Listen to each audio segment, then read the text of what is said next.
Praise the lord. పరిశుద్ధ గ్రంథమైన Bible నుండి ఈరోజు ప్రశ్న: మోషే అహరోనులు వారి కర్రను నైలు నదిపై చాపినప్పుడు నీళ్లు ఎలా మారాయి? ఆప్షన్ ఏ ఉప్పు నీళ్ళలా, ఆప్షన్ బి రక్తంగా, ఆప్షన్ సి మురికి నీళ్ళలా, ఆప్షన్ డి చేదుగా.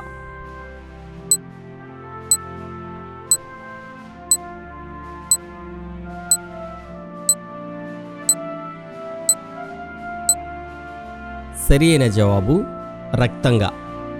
యెహోవా ఆజ్ఞాపించినట్లు మోషే అహరోనులు చేసిరి.